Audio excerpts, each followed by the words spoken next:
God, these fireworks. All right, no talking.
Oh shit, ladies and gentlemen, how are you doing today? This is episode 71 of Talking Shop with the Boss and the Box. Now, I hope you liked that little intro. We had the Undertaker representing in our intro tonight. That's right, we did. And as you may have guessed by the introductory screen and this fresh-ass new background that our tech department has created for us, good job, by the way, tech department, tonight's episode is all about the Undertaker. When you're filling holes and digging graves, the only thing that is certain in life is death. Wait. And there you have it. Yeah, man. So, hey. And wait. And before we get going too far, ladies and gentlemen, welcome to episode 71. As Brandon said, I am one half of your humble... Hold on. Ladies and gentlemen, we have introducing the bodacious, boisterous Beatrix of Beverages, Mr. Dave Lunchbox Ossery. Thank you for that introduction, my superb, spectacular, special, specific, significant, slanderous, superb, superficial, sanctimonious, savage, sacrificer of silence and sound waves. My brother, I appreciate that, but please, let's keep real names off the podcast. Hey, you know what, man? Like, you are just the dick of dictionaries, okay? What can I say, my man? The spoken language is my thing. It's all I got. When you look like this, you have to speak eloquently. And speaking of language, man, the man of the hour for episode 71, we are talking about none other than the phenom, The Undertaker, the man of few words. So, when we're talking about language, we know he doesn't speak much. But he did do a lot of speaking throughout the Last Ride documentary. All 4 parts, man. And that was, if you haven't watched that, what the fuck kind of wrestling fan are you? What kind of fair weather wrestling fan are you? That was truly one of the coolest documentaries I think I've ever seen. It was something we've all been waiting 30 years for. He never really let us in much. And once he became active on social media, we knew the end was near. And so for them to bank this up for 4 years, how incredible is that? That they kept it down. Like, it's almost unheard of. Like, I have to give WWE props for actually planning this far ahead and getting all of that footage. And even if it wasn't the general plan, it just worked. And Well, when eh, when something makes Vince McMahon cry on like the first or second episode, you already know it's gonna be damn good. now, what do you think Vince McMahon crying sounds like? Oh, I got a little tear in my eye. God damn it! I don't cry. I'm Vince fucking McMahon. Huh? These aren't emotions. These aren't chocolate titties. I don't know. That sounds. I'm gonna go ahead. I'm just gonna go ahead and ignore that whole thing. That was because you got to be like, Brandon. I only feel this way when I had to say you're fired, but I didn't get to say you're fired. Macho Man told me I was fired. God damn it. Oh my God! Hey, our Vince McMahons are on point tonight. And as he was putting together the Last Ride documentary, and we just finished episode 5, the finale, the extra long finale of the documentary, and I gotta say, it's bittersweet, man. The legacy of Well, I have not watched part 5 yet. what? No, you said you just finished it. Like, bear in mind, I got a second gig this week. I've been bouncing schedules all over the place. Like, I saw it was an aftermath thing and was like, I probably don't even want to watch that. Man, Lunchbox has been busier than a raccoon on crack this week. He has been hustling. I didn't know those existed. Yeah, he has been hustling harder than John Cena. Without any of the respect. But plenty of the loyalty. Absolutely, man. He's here. He made it. He's dedicating exactly 1 hour to the cause, ladies and gentlemen, for Talking Shop with the Boss in the Box. And episode 71 is going to be a lot of fun because The Undertaker, for me, is one of my personal all-time favorite pro wrestlers in this American pastime that we love here. And you know, I'm gonna have great joy talking about the Undertaker for the next hour or so. Like, we don't really do this. Like, this is the first time we've ever had kind of just an episode dedicated to somebody, right? Technically, yes. I'm excited about it as well. And on that note, Brandon, we are spending far much time talking about the Undertaker. Let's talk about the Undertaker. Yeah. Now, I'll open with the first question. Yeah.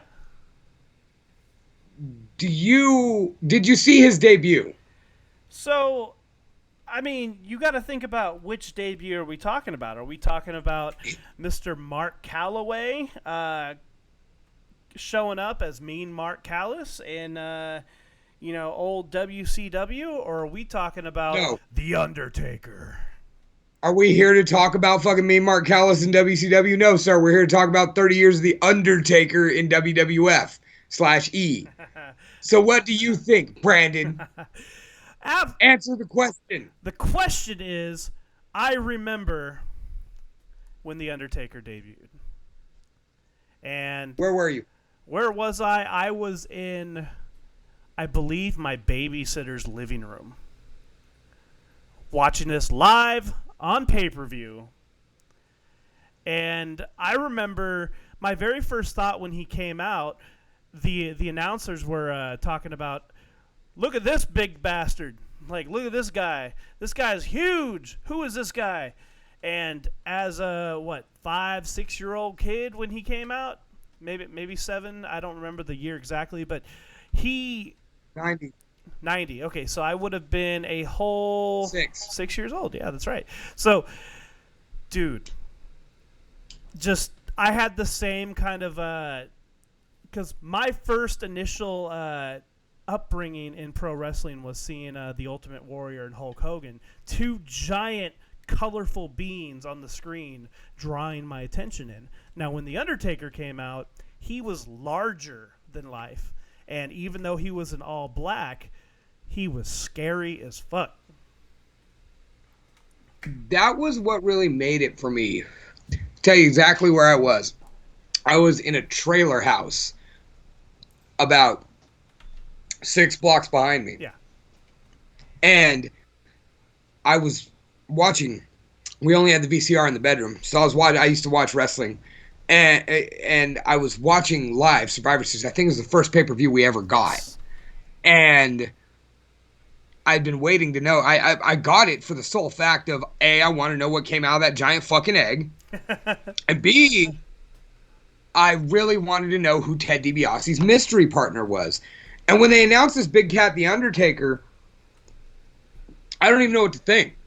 Who is this dude? And then he comes through the curtain led by Brother Love, which automatically makes me know he's a dastardly bastard. This is an evil, evil man. And he just slowly comes to the ring and annihilates Coco Beware in seconds. And then overpowers Jim the Anvil Neidhart. And then takes out Dusty Rhodes. Holy shit. Holy shit, indeed.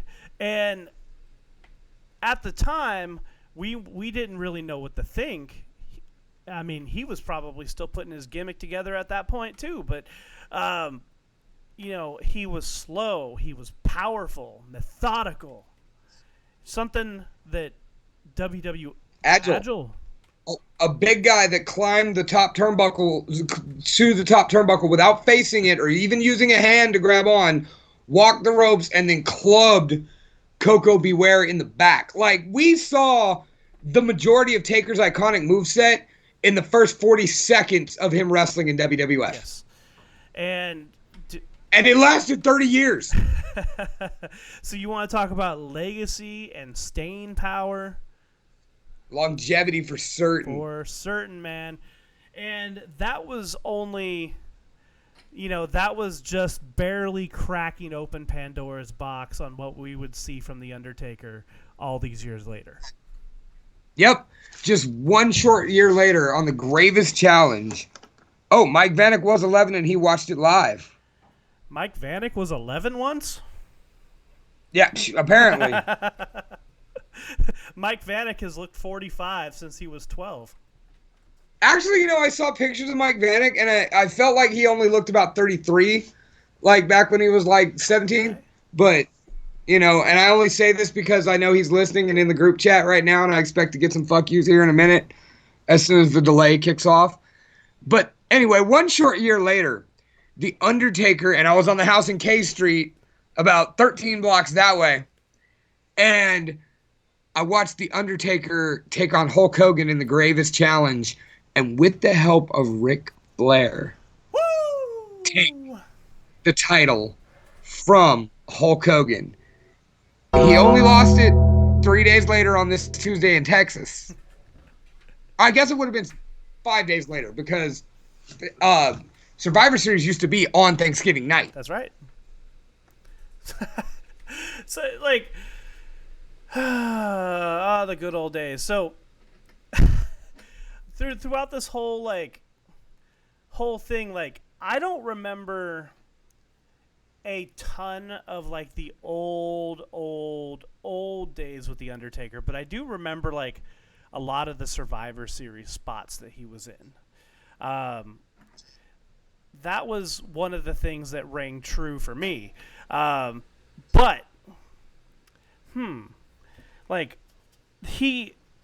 are we going from beginning to top?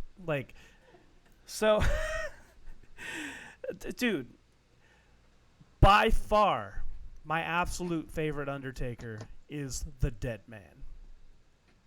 Which the Dead Man? So we're gonna start with which era Taker's your favorite? Yeah, man. Okay. So, by the way, post in the comments which era Taker's your favorite too. We want to hear from anybody and everybody listening, because if you're listening right now, you might be interested in The Undertaker. So, please go ahead and comment. I see there's a few of you listening, so go ahead and comment. Yeah, my absolute favorite version of the Undertaker is the Dead Man, the one with the gloves, the one with the purple or the gray. Dude, that was the scariest. Like, he was big, he was agile, he was like the emotionless display that he had in every single match, the ability to not feel pain, popping up from everybody's finishers, like kicking out of Hogan's leg drop to kicking out of, 2 or 3 Jake the Snake Robert DDTs. Like, he was the exclamation point at that time. So you're saying that your favorite Undertaker was the original Undertaker, just the first cut and dry, zombified, occasionally did some bigger moves Undertaker. Yeah, all the way up until, I believe, 97, 98. Okay. Yeah. So what is your favorite, sir? My favorite Undertaker is the Ministry of Darkness, Lord of Darkness Undertaker. Ooh. Like the full-blown satanic ass sacrificing people on symbols Undertaker. we were just kind of we went back. I went back and watched the matches that I have written down here, and he came out looking like he belonged in a Castlevania movie. in one of his matches, he had this big ass cape. He looked like he should be like a 7 foot tall vampire. Yeah, totally. And it was so fucking cool. Like, looking back on it now, it's like, ooh, that's a little corny, but at the same time, watching it. No, it wasn't. No, the fuck it wasn't. Dude, no, it might have been corny if it were done in a bingo hall, or if it were done at, a local show, or if it were even done maybe in WCW, because I don't give a fuck. WCW at times did have better wrestling, but they never, ever, ever, ever had a better look.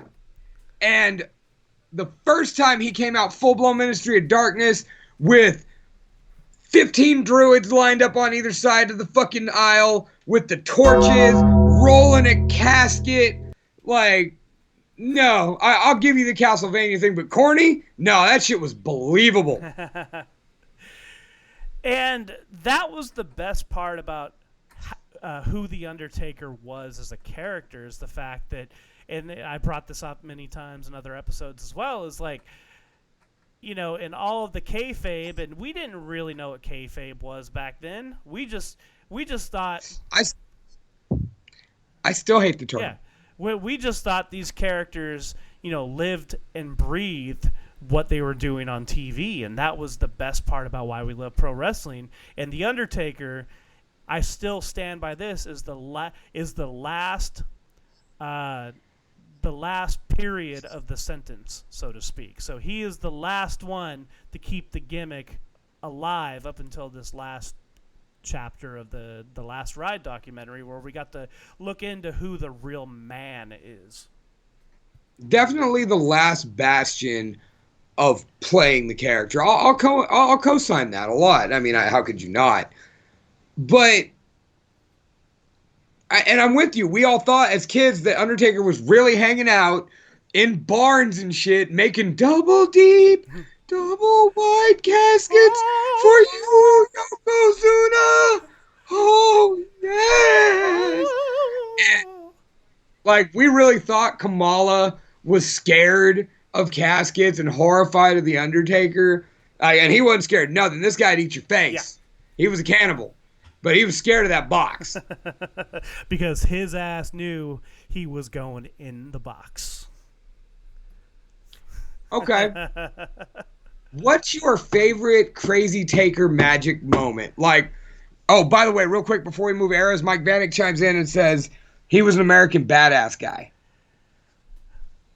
I mean, are we talking, the Limp Bizkit American badass, or are we talking? Wait, he had another one, didn't he? Kid Rock, I think. It started out as Kid Rock. Kid Rock, and then the Limp Bizkit one. I mean, those were the same eras. No, because and then there was when he did the whole Red Devil Big Evil. Yeah. Which was still the American Badass, but even more humanized, I guess. Oh, Mike Vanek says the Kid Rock version of American Badass. I preferred the kid. I preferred the Kid Rock. I know what he meant because when it was Judgment Day and we started seeing the vignettes of the little girls like a Freddy Krueger movie, la la la la la la, he's coming, And then when that happened on Judgment Day and the bell tolled, we all jumped out our seats. And then instead of the Lord of Darkness or the Phenom, we get this big biker motherfucker coming down on a Harley. And we still believe it just as quickly. We still buy it just as quick. Oh, hell yeah, man. And he's probably one of the, other than Chris Jericho, and in my opinion, he's probably one of the only other pro wrestlers out there who did a gimmick change that was universally accepted immediately. Constantly. And just like Chris Jericho, in the way that once he became the Undertaker, he kept the name, but he changed the character while always keeping certain elements of it. And it just never got any less awesome. It was tough to watch him at times, but even still, no entrance was better. My kid's first Undertaker entrance was meaningful to me when he came out and wrestled Goldberg in Saudi Arabia. And we'll talk about that later. But unless you want to use that to segue into the topic of, so we can talk about the great matches. But Brandon, what are our 5 least favorite Undertaker matches and feuds? Oh man, we're gonna do this right now. Might as well. Oh shit. You got something better to do? Just talk to you, my brother. And this is what we're talking about. All right, so I'll start with the less cringy of the worst Undertaker matches, in my opinions. Now, these are just subjective. These are things that I didn't like that were just, I don't know about that. I actually did my homework for once, and I actually went and watched all of these matches today. Oh, Brandon, look at you doing what I normally do. I did the opposite. I watched New Japan Cup. All right, so I'm gonna start out with something. Oh, real quick, before you say what you're gonna start out with. By the way, Brandon and I have not revealed our list to each other. That's right. So if we have the same entry on each of our lists, so be it. Vanek, I'll get there.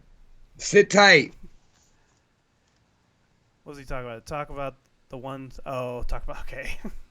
I've got a live Taker story, but we'll do that after this topic. Right. So I'm gonna start off with an idea that was probably the dumbest thing I've ever seen on the grandiose it was so grandiose and tacky that it would have made any worst list ever. So it was Great American Bash 2006. The Undertaker takes on The Big Show in a Punjabi prison match. Oh! And the weird thing about this is, number one, like the idea of a Punjabi prison match is because, the Great Khali, he's from the Middle East. So it's supposed to... Hold on. India, yeah. India, not the Middle East. That is not the Middle East. So obviously you would think, hey, the Great Khali is going to be in there. But apparently he was injured or something weird happened. He got injured after they announced the match. Yeah. So they brought in the Big Show to, substitute for this. And, I watched the match twice today. Once on the shitter and once on the TV. And I still didn't understand the point of the fucking match. Like, you're supposed to escape one portion of the cage and then fight through the other one and then escape through the I don't know. It didn't make any fucking sense. It was hard to see.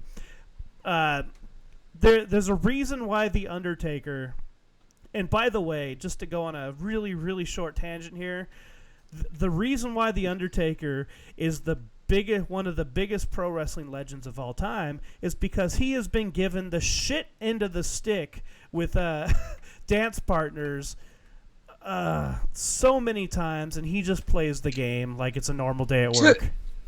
To be fair, dude, 30 years. 30 years, they can't all be winners when you wrestle everybody across 30 fucking years.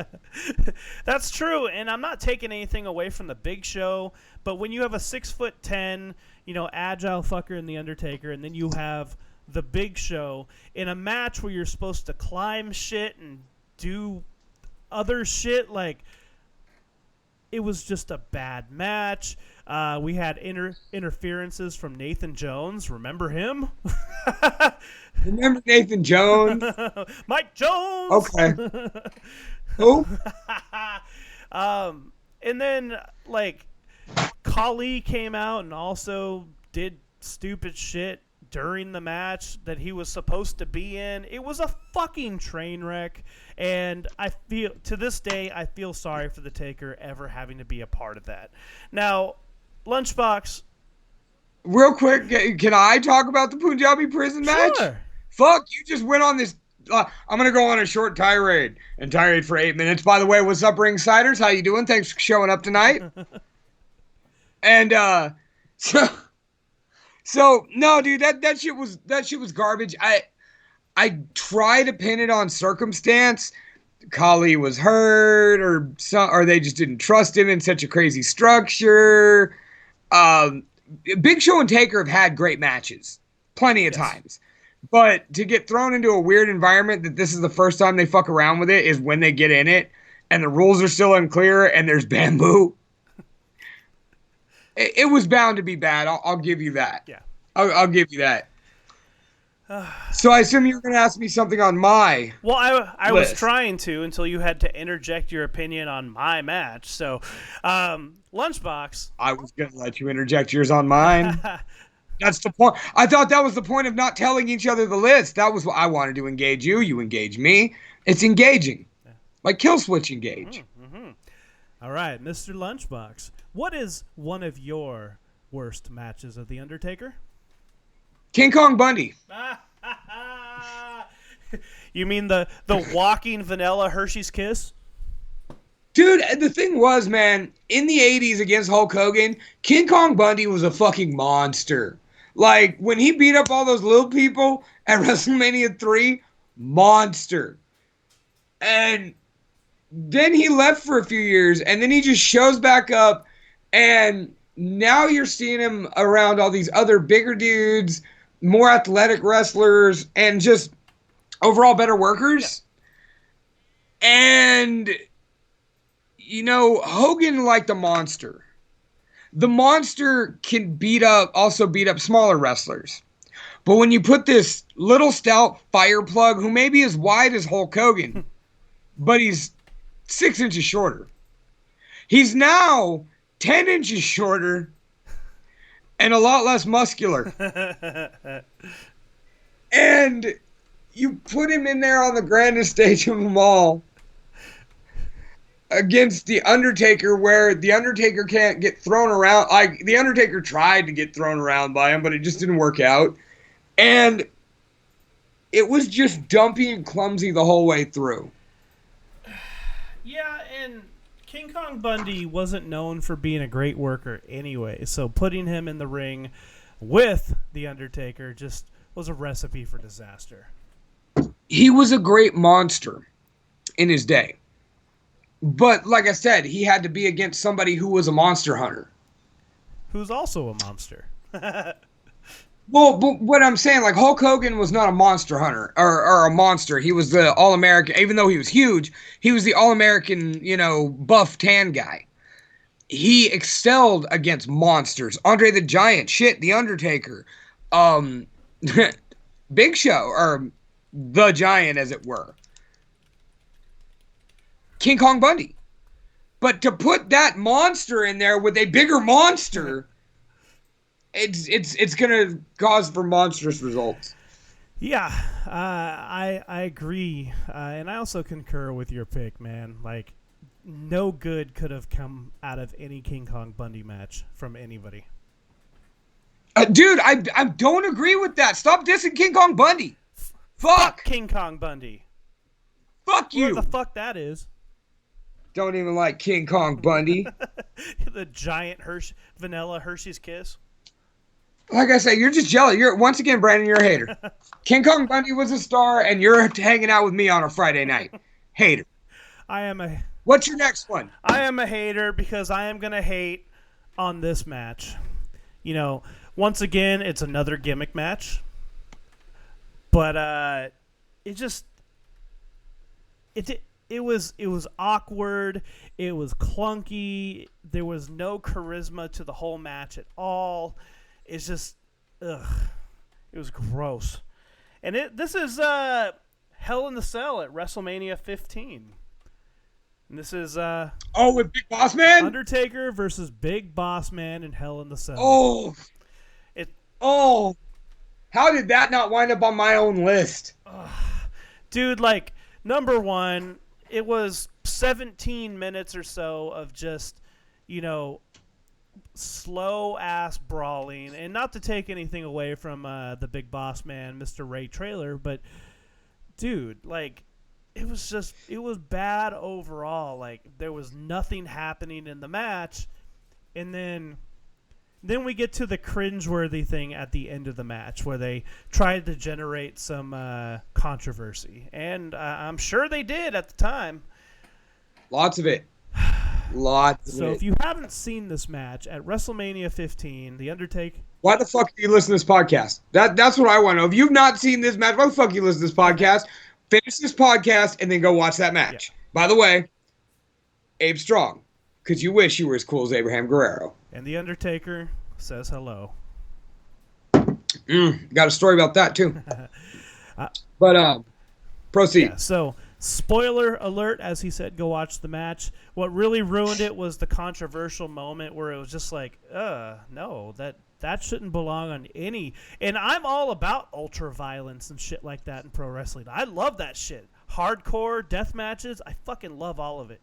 But for some reason, at the end of the match, the Big Boss Man ends up getting hanged in the middle of the ring, probably, 10 feet above the ring? Hanging? 15, 20? Yeah, Remember, they took him away. Like, they took him up to the rafters. By his neck. You could see the support. Still, though, it was cringeworthy on top of a match that just wasn't good in general. Yeah, that's just one of the ones I was watching it back, and I was like, it didn't hold my interest in one bit. The overall thing I don't feel like was as bad as you made it sound to be. It definitely wasn't as good as it should have been, between the Boss Man being able to move, Taker being the king of the Hell in the Cell match. But yeah, that end, man, like, oh man. So, all right, give us one of yours, sir. I know you have plenty for us. Heidenreich at Backlash. Oh, was this the casket match? Yes. I totally forgot this match existed until I heard about it when I listened to Bruce Pritchard's podcast about that event. And I just wanted to hear about JBL and Cena and that bloodbath. And then there was this. And so I went back and I watched the event and was just like, this couldn't possibly be as bad as they made it out to be, right? It was worse. Like, hearing about it did it no justice for its terribleness.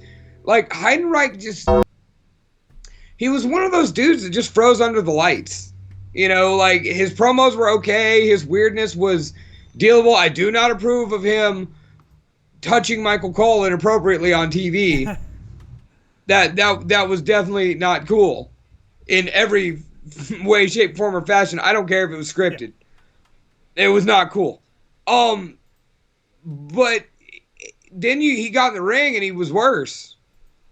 And Taker tried so hard, you could just see him getting mad throughout the whole thing.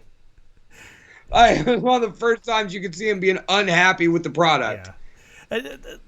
Heidenreich, he was a big dude. He could move okay, but he was just, everything you said about his, like, weird, pervy character and his weird poems, and it was just not a good chemistry. And you know what? Like, what you said is over 30 years, he's wrestled pretty much everybody. I don't think that's a lie. I think he has wrestled absolutely everybody. Close. Close. Yeah. What you got next? Oh, man. So, let's see. So we have a comment from Jillian, Miss Jill over here. She says, I was going to ask, Brandon, do you do your homework before the cast, or do you just remember this shit? Dave's all, if you haven't seen this match, stop listening to this podcast right now and go watch it. I'm all, oh. No. I said the opposite. I said, finish this podcast, then go watch the match. That's what I said, Jillian. Do not twist words, and certainly do not steer people away from me and Brandon's wonderful voices on this gloriously hot Friday Eve. Oh, absolutely. So stick around. Keep talking to us about The Undertaker and various other things. We want to see your glorious texts on the screen talking to us. We see a lot of Mike Vanek, and we love Mike Vanek, but please, keep talking to us. So, what you got? What's on deck? So, okay. So, we had a couple gimmick matches. I guess I'll throw in another gimmick match, so to speak. This was a handicap match from WrestleMania 19. Okay. Yeah. You know, kind of the element that I was talking about earlier with Big Show and The Undertaker, just two big guys going at it. Sometimes big guys in the ring together just don't mix very well. And this one was The Undertaker taking on Big Show and A-Train at WrestleMania 19. And that was just about 12, 13 minutes of just blah. It was shit. But the Big Show was, Big Show made my list twice. Okay. Big Show was shit in that match. And who knows what was going on with him during the time. Maybe he was injured. Maybe he was just fat and slow. I don't know. I mean, I'm fat and slow, and I'm sitting behind a computer talking shit. But I will give one shout-out to this awful match, and that was A-Train. A-Train worked his ass off in that match. And I will give that compliment just because he was very smooth. But the other transitions and other things in the match just made it hard to watch. Like, you talk about matches, like, exposing the business and stuff like that. This is one of them. Well, you know, it's another one of those matches that was bad out of circumstance. It was supposed to be a tag match with Nathan Jones and The Undertaker versus A-Train and Big Show. And Nathan Jones just wasn't ready. Like, straight up. No. Nathan Jones wasn't ready, so they kept him in the back, made it a handicap match, had him get beat up the day of. It was destined to be bad. Yeah. Chicken salad out of chicken shit. Destino! Okay, yeah, that was my bad match, and justifiably so. I'm sure there's worse, and we'll talk about worse. I know we're getting there. But, Mr. Lunchbox, hit me with that bad match. Let's see. All right. Because I have a feeling our last two are going to be on each other's lists. Probably. King Mabel at King of the Ring. Or not at King of the Ring, after King of the Ring. Oh, man. I don't even remember that one. It was when King Mabel did the leg drop and broke Undertaker's face. The orbital break. Yes. I mean, it was clunky to begin with. Mabel did okay, and, you know, Taker sold for him and let this big bastard get one up on him. And then he hit him with that leg drop, and you see Taker just immediately grab his face, like, oh no. And it's just hard to watch, like, Well, when you have 550 pounds flopping on your face, something's bound to break. yeah, yeah. But I believe that's all I have to say about that. Brandon, what you got? All right, so okay, so getting into my thing here. So as we kind of wind down our worst matches, so kind of what I was talking about, and I just kind of realized a trend that I didn't realize I was doing while putting these matches together was I guess I don't like big guys taking on The Undertaker because in this match at WrestleMania 13, Psycho Sid takes on The Undertaker, and I believe that was a championship match. I completely missed that part. It was the main event, and it was a title match. I didn't like it. Apparently, this is also the same match where, Sid Vicious shit his pants. that is the legend, allegedly. Wouldn't you shit your pants if you were across the ring from The Undertaker at WrestleMania? In the olden days, yeah, I think I would. Now, I would still probably think you just would. run. I think you'd shit your pants, Brandon. Please give a heart react if you think Brandon would shit his pants. I mean, after all the food I ate earlier, I might just shit my pants during this podcast. We'll see what happens. Hey, that's dedication, man. You don't even get up to go. You just shit yourself right here on live on Facebook. And then in front of our new badass Undertaker background. And then I stand up and show you my shit stain. Dude, like, I don't know. Kind of the same reason for the Punjabi prison match was there was a whole lot of nothing happening in the match. Like they had like two spots. Like there was a table spot, and then there was a double big boot spot, which was kind of cool. But like the rest of it was literally 20 plus minutes of rest holds. It was just there was nothing happening, and with a couple high impact power bombs and shit in the middle. No, I get it, and especially after we just witnessed that classic between Bret Hart and Stone Cold Steve Austin, it was really hard to get into this one. Yes. Yeah, and Bret Hart just kept popping his nose back into the match too. There was also that. I did like how when Taker... See, I didn't hate that match as much as you do. It's not on my list. But I did appreciate the fact that it was when they finally truly anointed The Undertaker, and Shawn Michaels was like, he deserves it. He's a class act. And, once again, the broke the barrier and let everybody know what everybody thought of The Undertaker, even back then, as to what he turned into as far as leadership and being the guy everybody wanted to talk to. Yeah, so... I don't know. It didn't do anything for me. I tried to watch it a second time just to really be clear on what I was watching. It was just, kind of my same argument with like the Edge and Randy Orton matches. Or at least the first match was. It was just really, really, really slow and plotting and nothing happening. So I couldn't get into it. I get it. But. What do you got for me? Because I know you got something pretty good in there. Goldberg.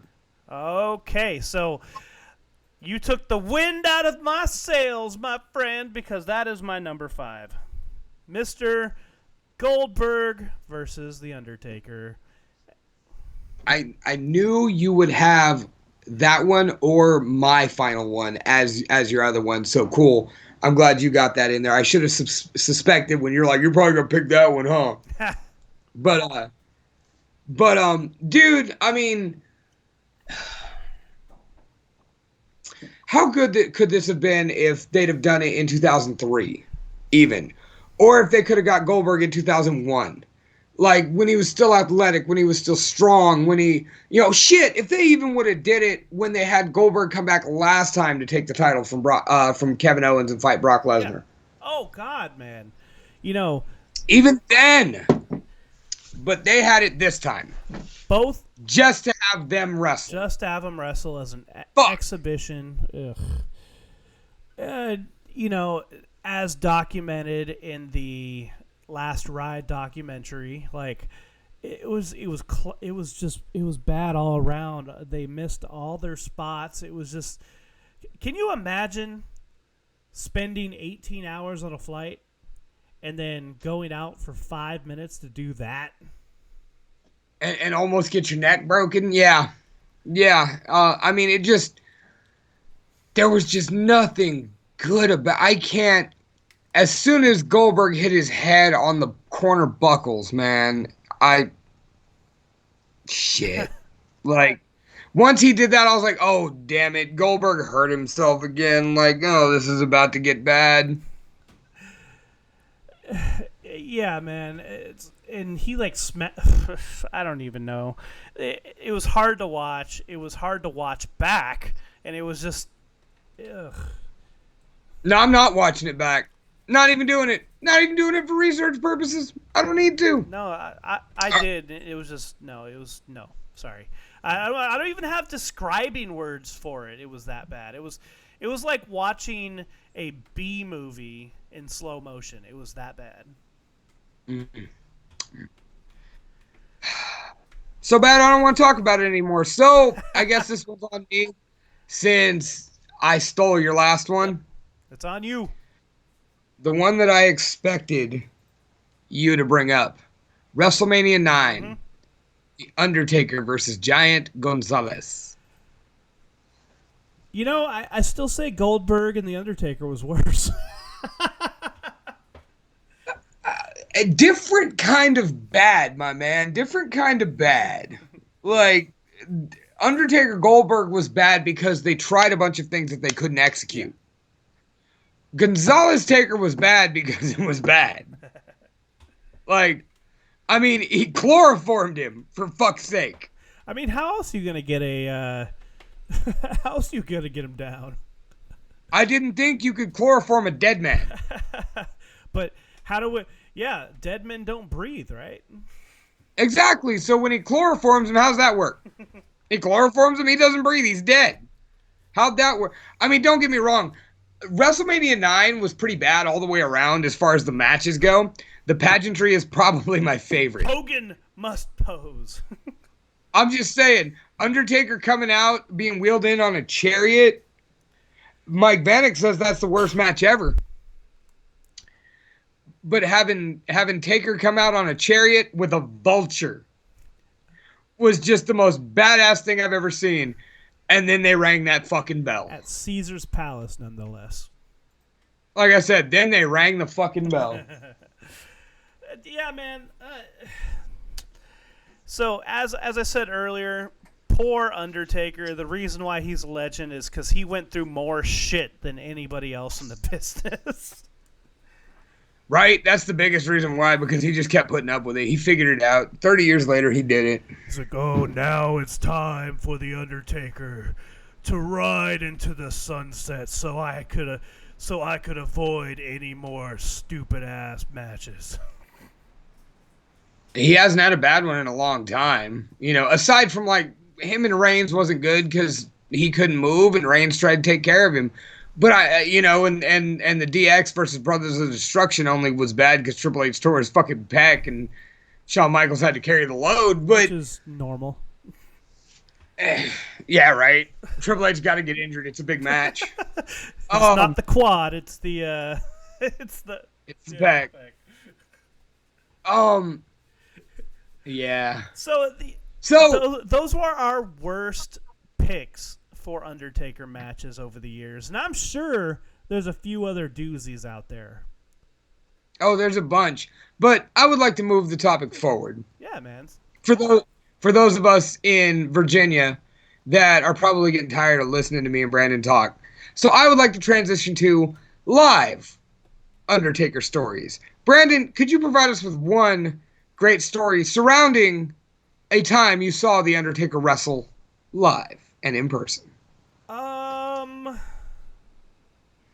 Okay, so I mean, I've seen him at the '98 Royal Rumble. I saw him on a house show in Monday Night Raw. I've never met the guy, and I saw him at some random Monday Night Raw, I believe in Sacramento or something. But so not necessarily. I mean, other than what happened on like the '98 Royal Rumble. I don't know. So something that okay, so not really anything that had to do with the Undertaker per se, but the house show that I saw him on. It was Shawn Michaels versus the Undertaker in a match, and this is non-televised, whatever. I just thought it was weird. Again, not really anything having to do with the Undertaker, but as soon as the match ended, Shawn Michaels sprung up onto his feet and literally ran the fuck out of the ring as fast as he could. Like he had to shit his pants or something. He was just like, oh shit, gotta go. And he just booked it. It was the weirdest thing I've ever seen. Maybe he did shit his pants. Seems to be a common theme tonight. Yeah, so I believe at the '98 Royal Rumble, he set Kane on fire. If that was the right one, I don't know. You don't remember if you saw him set Kane on fire in person or not? I was a young cat. I was very young. It was 98. You weren't that young. You were 15, for fuck's sake. 15. Ask me what I had for breakfast yesterday. I couldn't tell you. That's we don't make breakfast special enough, Brandon. So, yeah, nothing too exemplary on this in this regard, but what story do you have? Because it sounds like you and Vanek have something very juicy to talk about. Oh, Mike Vanek asked me to tell this story. So, I used to work for a car dealership in Sacramento, and they could get us passes into box seats for any event. Yeah. I asked, if wrestling was coming. They said, yeah, actually, Okay, cool. Can you get me that? So, me, my wife, and Mike Vanek get to go watch a SmackDown house show from the Skybox at Arco Arena. Oh, shit. Yeah. And it was Undertaker versus Mr. Kennedy, which my wife actually has still shots of. And a video where I told her to let me film when I saw this was coming. She wouldn't because she was all over Mr. Kennedy at the time, and she wanted the camera, and she straight missed the fucking tombstone. That is the one sore spot in our marriage, honey, and I will never let it go. Are you sure it's not her attraction to Kenny Omega? No, not at all. I'm not hurt by that in the slightest. Look at Kenny Omega. Handsome man, crazy eyes, beautiful mullet. What's not to love about Kenny Omega? If that were my bag, I might be into Kenny Omega, but that's not my bag. But it might be his. Awesome. I'll tell you, do you remember that commercial with Nick Lachey for the Axe, when every time a woman would look at him, he'd click, and then the doorman was a dude, and he looked at him, and he looked at the guy, and was like, shrugged and gave it a click. I'd give a click for Kenny Omega. I'd give 2 clicks for Kenny Omega. One of my favorite wrestlers, and like I said, an all-around handsome sumbitch. But that's not the point of our story.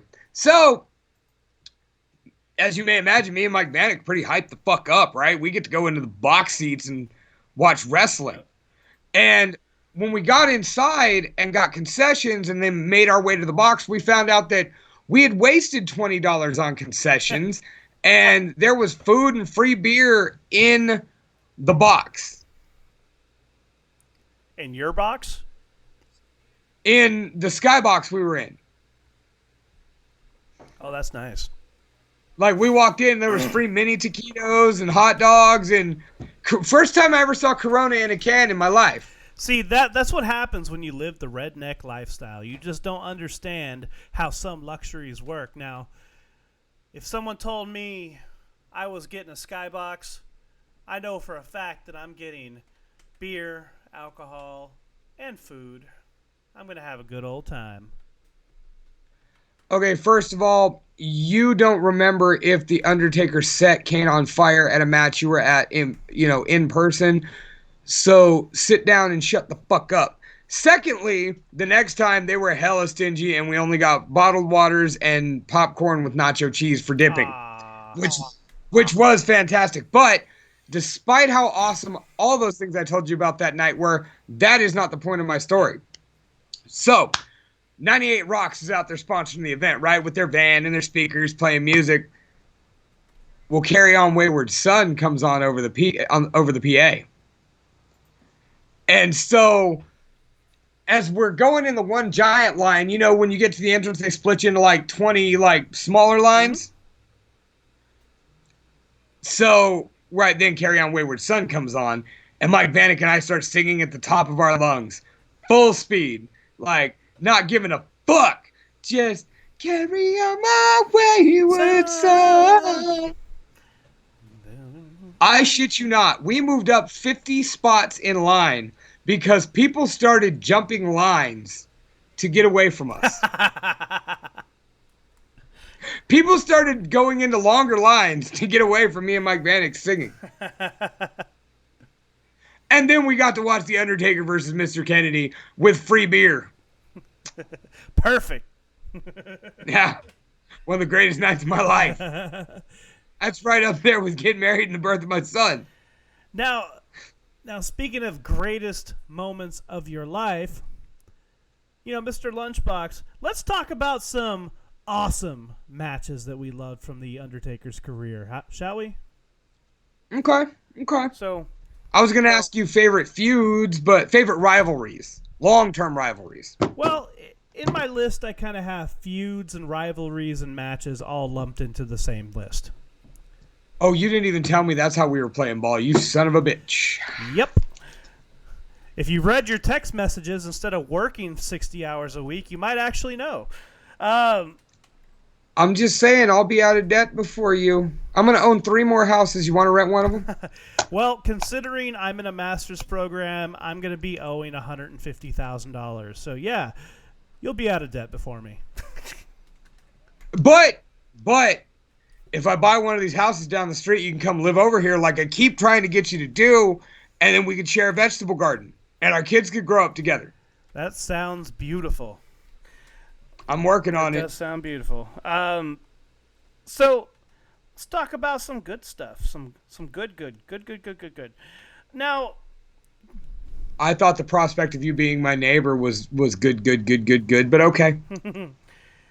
So why don't you give me one of your awesome Undertaker matches? Undertaker versus Vince McMahon, buried alive. Ooh. This was one of those moments where, first of all, it was The Undertaker in one of his signature matches that he actually has really bad luck in. If you notice, The Undertaker does not do well in buried alive matches. No. He does not. Crushes in casket matches, can't throw a motherfucker in the hole for nothing. Maybe if he spent more time taking souls instead of digging holes, he'd be okay.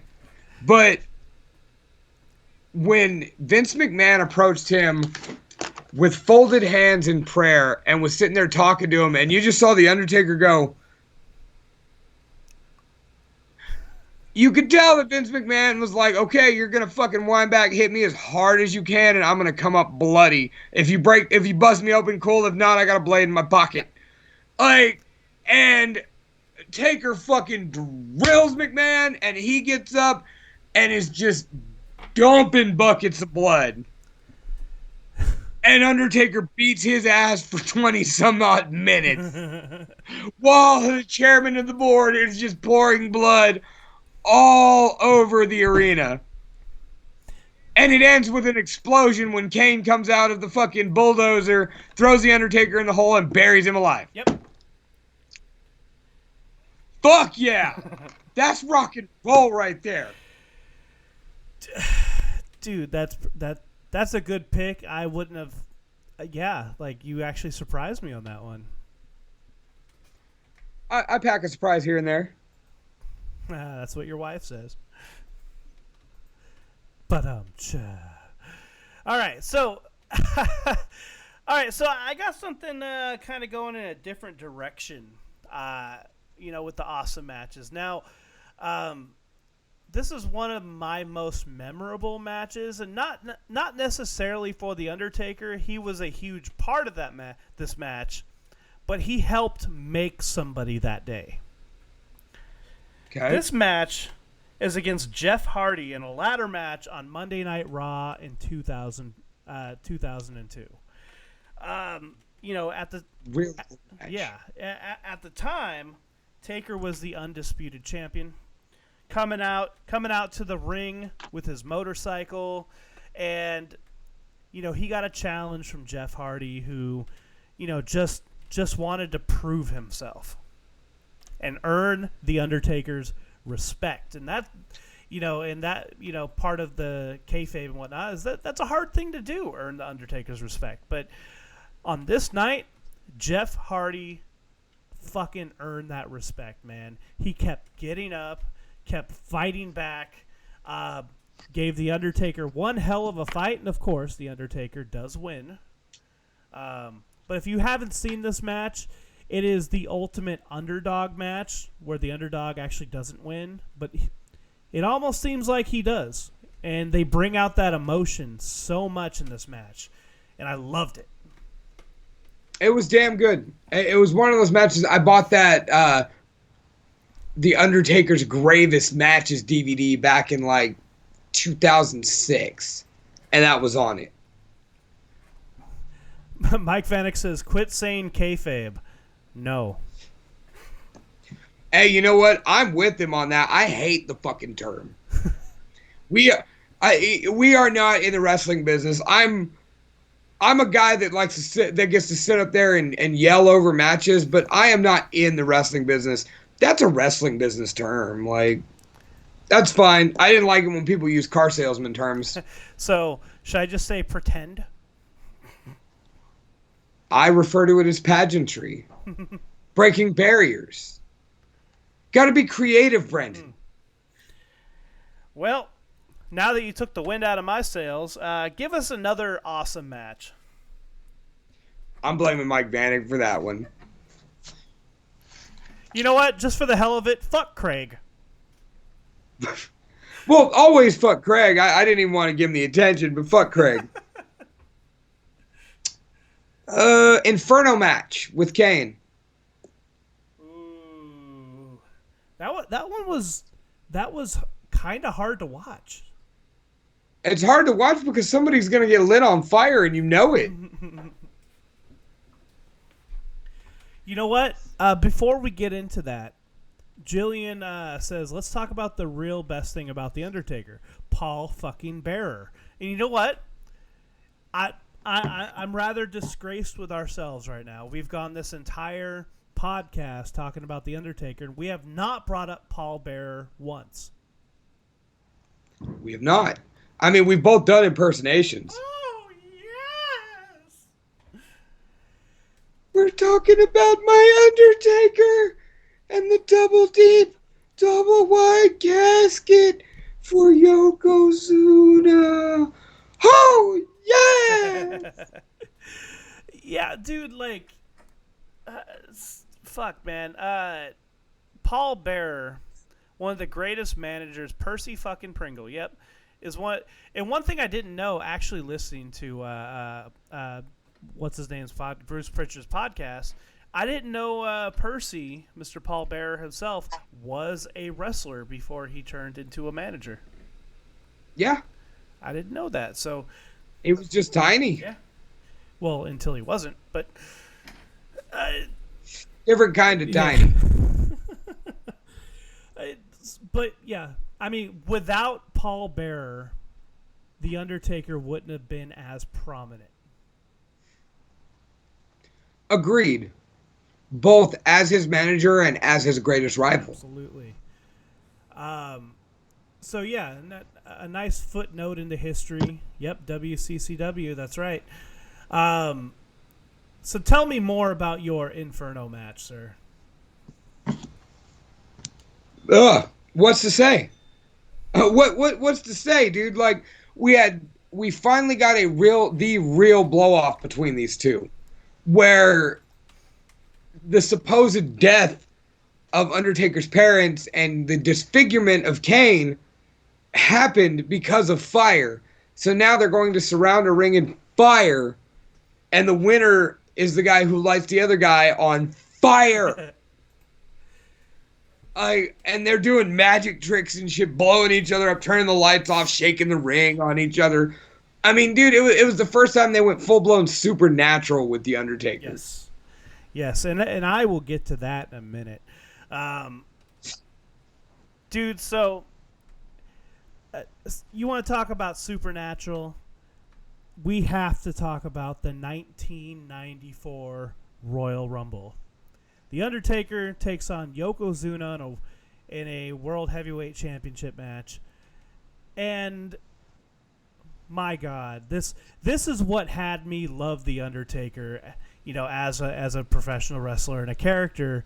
This is what led me to, like, when I was young in 1994, I remember watching this, shocked, going, how the fuck did they do that? How did he do that? Like, during the match, it took like 10 other dudes to beat him down and then finally get him. And he kept getting back up. He kept taking everybody's finishers, and people kept jumping off the top rope on him, and he kept popping back up again and just fighting everybody off until they finally took him down and put him in the casket. That's where the good stuff happened. Not only was that the casket, Brandon, that was the double deep, double white casket. Oh, yes, for you, Yokozuna. And, dude, the vignettes leading up to this match were fucking gold, dude. The Christmas one, where, Merry Christmas, Yokozuna. Ho, ho, ho.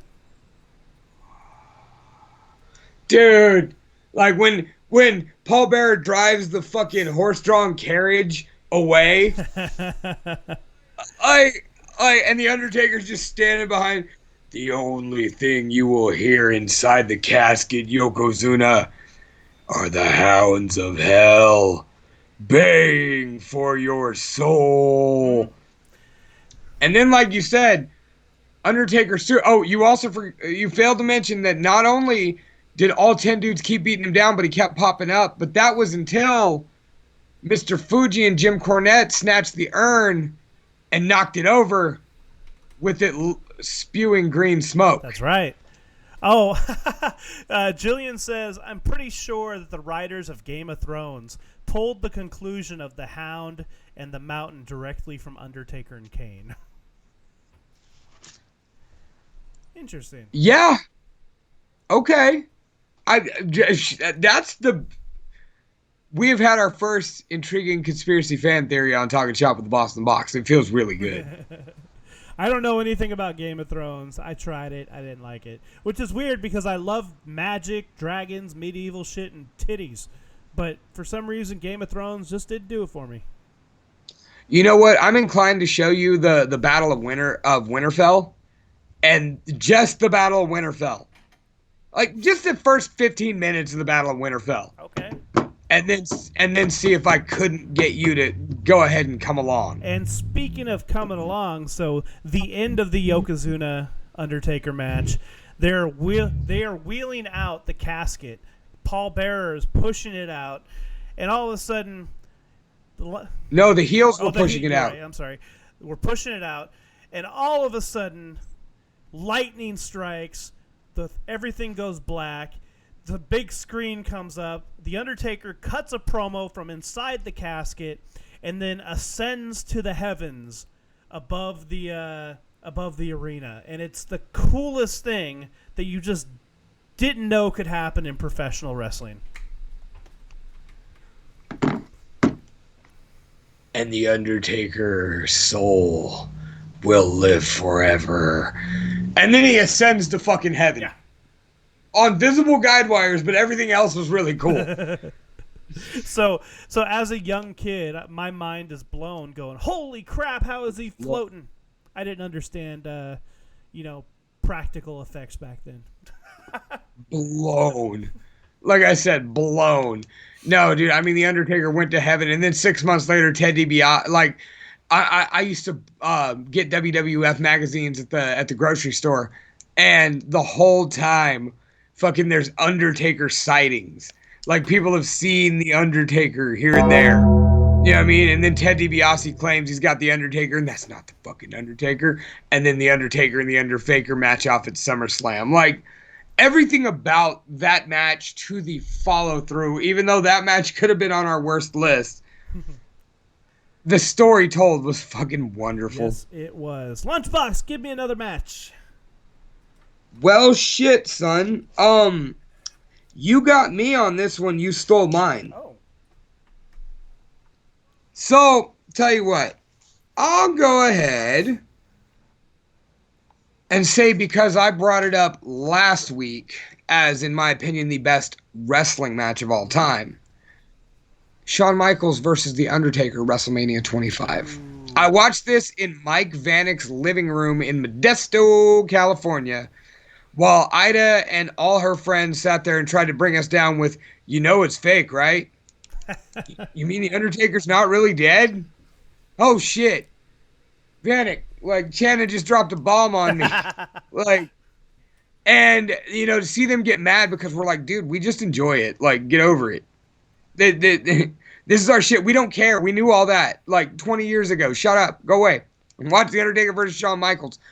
And as good as I knew that would be, it's another one of those where the story told when, you know, Taker came out and Shawn Michaels followed him to the ring and was like, you know, Taker, you've been the best and you've never lost at WrestleMania. But Taker, you ain't never beaten me one-on-one. And you stopped and went 15 years later, The Undertaker has never beaten Shawn Michaels one-on-one. Never. Not once. Maybe circumstances always came into play. Shawn Michaels always got by on the skin of his teeth and got by with a little help from his friends. Yep. But he was right. And the streak was on the line. And every super kick, every tombstone, every time they did each other's move, when Undertaker almost broke his neck, that whole match was just one breathtaking moment after another until Michaels failed that moonsault and got caught slipping. Tombstone. Boom. 1, 2, 3. And as good as next year was, it just wasn't a better match. No. That will go down as one of the best matches in history. And not just an Undertaker match. Yeah. Like I said, in my opinion, the best wrestling match in history. And that's even over Kenny and Okada, whichever one you want to throw out there. That's over, Steamboat and Flair, Hogan and Warrior, which weird to say that could go up there, but hey, that match was kicking. It was that good, you know, and you got to have it on there. So I'm going to go in a sort of similar direction here, and we're going to keep talking about WrestleMania because at WrestleMania 29 in 2013, The Undertaker took on CM Punk. And man, the build-up for this match, this is why people still talk about CM Punk to this day, regardless if he's wrestling or not.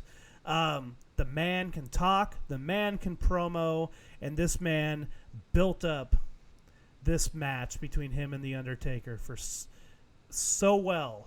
And then they even wrote in the death of Paul Bearer into this. And he had his own urn, if I remember that correctly. Correct. But the match was incredible. It was 27, 28 minutes of just, you know, it was a long time since I've seen another wrestler get in that much offense against The Undertaker.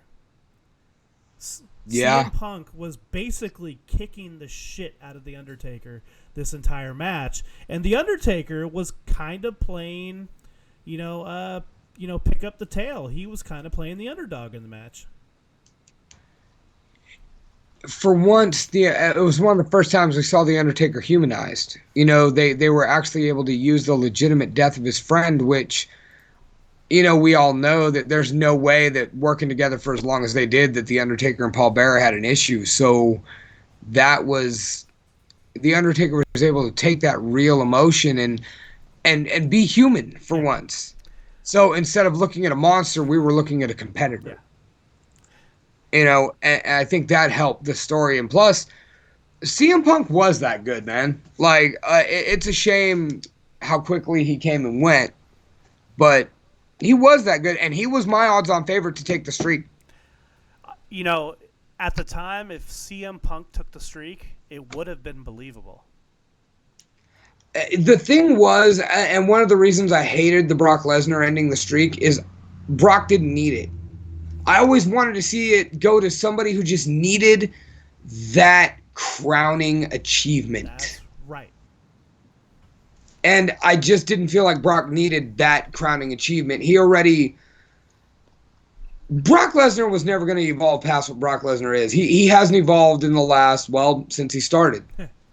And not as a ring worker, he's gotten better in the ring, but his character is the same thing. He's a destroyer. Yeah. He's an athletic ass huge dude who'll beat you up and then can flip about it.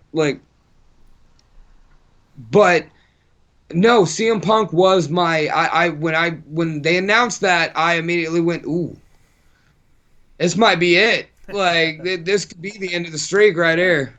Yeah, so that's also why it was one of my favorite Undertaker matches, just because the match was so good, the build-up was really good, and I was also a huge CM Punk fan as well. Hello, Jordan Harrison. Thank you for joining us. Hey, what's up, Jordan? That is one of my awesome matches that I still love to this day. Give me another one of yours. We're kind of winding down on our favorites here. Sorry, I was just answering Jillian Curry, and she asked, did anybody mention the Taker Warrior casket match from back in the day? Early 90s, I remember that one because I was still little and it scared the crap out of me. Like, I thought one of them would die. Like, really, really die. And not to correct you, but that was not a casket match. That was a body bag match. And I was with you. That shit, when they unzipped the Warrior backstage on Saturday night's main event, and he's just like, that was so creepy. When Jake, the Warrior, enlisted Jake the Snake to help him out and was had Jake the Snake bury him in the graveyard. It was a creepy feud. The whole thing was really creepy and cinematic. And if the Ultimate Warrior could have actually wrestled, I think that would have been a really cool thing. But instead, we got what we got. But it was still creepy as fuck. Jordan Harrison asks, what is our favorite Undertaker move? Oh. I wanna say when he does his dive. Or no, when he does his flying forearm or his flying clothesline. The one in the ring, not the dive. The dive is dope, but only he could do the flying clothesline, and it always looked good. Snake Eyes. Oh, okay. Snake Eyes. I one of my favorite moments, I loved when he started doing it, and he always hit it. One of my favorite moments was WrestleMania 24 against Edge. When he threw Edge on the turnbuckles, Edge hit it, Undertaker got really close, that boot came up, and Edge just perfect drop kick. That was the moment I was like, ooh, this match is sick. But yeah, Snake Eyes is probably my favorite Undertaker move. Of the finishers, you gotta go with the Tombstone. I'm going with the chokeslam because there are some people that he chokeslammed where it literally just looked like he would just put him through the canvas.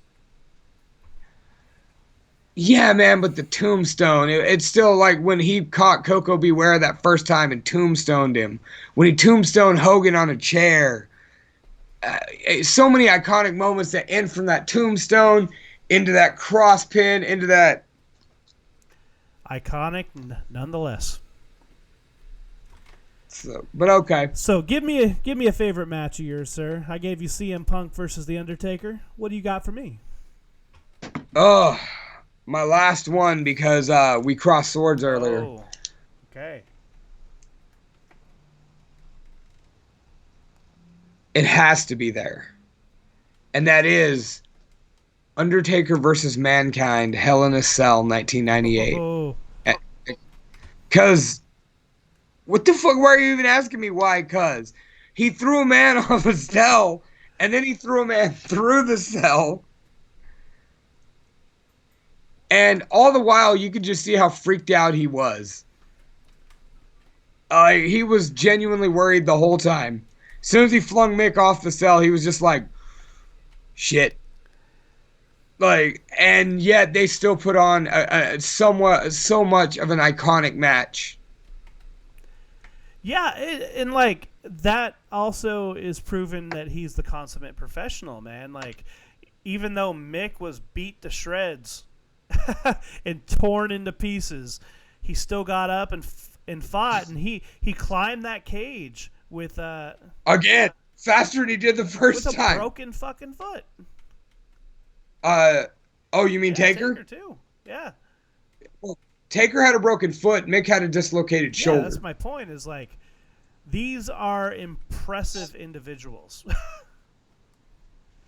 Yeah. Well, I mean, they say that Taker's been more banged up than we would ever guess for years. Years. And it finally actually caught him. Like, Yeah. So that match, we keep using the word iconic, but we need other word. It was phenomenal. Like, statuesque. yeah, it's like, was it a Dave Meltzer 5-star match? No, but it was a spectacle amongst all spectacles. It was a car crash that you can't take your eyes away from. So, okay, so that is your last one. So I will give you one more, and I was gonna pick another one from WrestleMania, but then I remembered another one that happened that was way better than that. Okay. One of my personal favorites was actually versus Edge, which you mentioned earlier. And this is, WWE One Night Stand in 2008. I saw that on the list, but I don't remember much about it. Basically, it was a tables, ladders, and chairs match. And this is a match where you've never seen The Undertaker actually go like hardcore with tables, ladders, and chairs. And then at the end of the match, and they beat the living shit out of each other for 25 minutes. It was awesome. And then at the end of the match, The Undertaker did lose, crowning Edge the undisputed championship. However, the bump that The Undertaker took was being on top of a 12-foot ladder and flying over the top rope into 4 tables on the ringside. I'm going to have to go watch this after we get done. It's good, my friend. You'll enjoy it. So that was one of my favorite matches. I was going to pick Undertaker versus Edge at WrestleMania. Which was phenomenal. But this was a different type of phenomenal. Well, that was another one of those that it was a straight up wrestling match. Yeah. When and the way that all started was when Edge inserted himself into Taker Batista at Hell in a Cell. When Edge was the cameraman. Oh, yes. Yes. And that was so well done. So well done. Because they even showed shots through that camera throughout the whole match. Mm-hmm. Now let me ask you a transitioning question here is do you have a favorite Undertaker entrance? And anybody else in the chat can actually respond to this too. When he came back at WrestleMania, was it 20 or 21 against Kane? I think it I was want to 20. say 20. And the lights went out, and the druids showed up, and they lined the ramp. And then Paul Bearer's, "Oh, yes," just echoed through the arena. And then the bell tolled. Yeah, dude. Yeah. Any time, like, one of my favorite Undertaker like entrances isn't necessarily like an entrance per se, because all of his entrances are just over the top and awesome. The only one to ever come close to that is Triple H with his WrestleMania entrances. Because he used Motorhead. Yeah, but like, I just love anytime. Yeah, exactly, Jillian. Anytime the lights in the arena go out, yeah, that's my favorite. Like, when the lights go out, nowadays you see Bray Wyatt, but back then it was the Undertaker. So if the lights went out, whether it's in the middle of a match or before the match, you know the Undertaker is coming. And then every single time the anticipation builds up for the match. It's awesome. Yeah. Like, no, the bell tolls is a special moment. Yeah, dude. Like, How about? Yeah, right. I just got fucking goosebumps. Vanek says my favorite Undertaker entrance was the Ric Flair retirement. oh, the episode of Raw where they celebrated his retirement. Is that what you're talking about? Where Taker didn't come to the ring with everybody else and greet him. He just, the bell tolled. He came out on the ramp and he knelt and did the pose on one knee. Jordan Harrison says the entrance where Fred Durst or Limp Bizkit playing the Undertaker's theme song. Yeah, that was a fun one too. WrestleMania 18. That's right. Yeah, dude, like, the Undertaker has had some of the most iconic, there's that word again, entrances, like, just unbelievable. And Mike Vanek says, yes, that's the one he's talking about. Like, there's no touching it. I don't think there's ever going to be anybody else who can match that. No. After 30 years, I think, you can have your opinion of who the greatest of all time is, be it, Shawn Michaels, Ric Flair. There's a minority out there, they'll say Hogan, Austin, Rock. That you actually throw the term around the greatest. Triple H, Cena to some people, not me. But if you were to have scientific data that proved who the greatest really was, it was probably The Undertaker. Like, for many reasons. Yeah. Multiple time champion, invented so many kinds of matches, did so much for the wrestling business all the way around, and came in on top and never sunk down from the top. No. Ever. As we wind down this podcast, give me your favorite Undertaker theme, because there's been different iterations over the last 30 years. What is your favorite theme? Ministry of Darkness. All right, get a little metal with the graveyard hymn. And the Latin and all of it, dude. Like, it was just a. I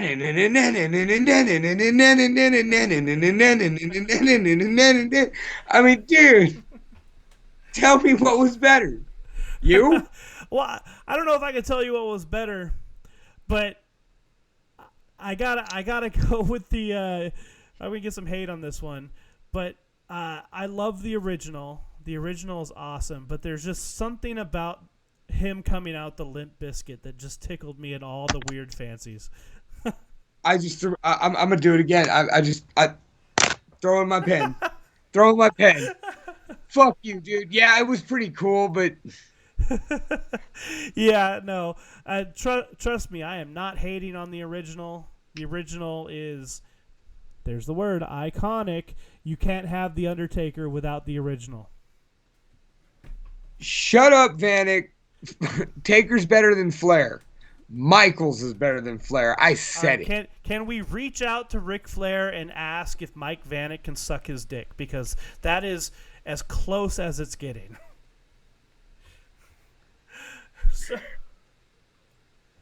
All right, so we are getting stir crazy. We're at about an hour and a half of this podcast about talking about our favorite dead man and professional wrestler, The Undertaker. He just retired and allegedly retired. Nobody ever seems to retire other than Shawn Michaels per se in professional wrestling. So we'll see what happens. The rumor is Undertaker signed a 15-year contract with WWE, but I'm assuming all those 15 years he is not wrestling. I'm not even going to speculate. That's your wheelhouse. I deal in facts, surprises, and Simpson shit. All right, so ladies and gentlemen, that is our episode tonight of Talking Shop with the Boston Box. Thanks for joining us and joining in the conversation. So, Mr. Mike Vanek, Miss Jillian, Jordan Harrison and others. Jillian says, this is why, for me, when Taker was introduced, my dad had been covering wrestling for 2 years already. The Taker just fascinated the hell out of me. And she was a creepy kid. You're still a creepy kid. That's why I love you.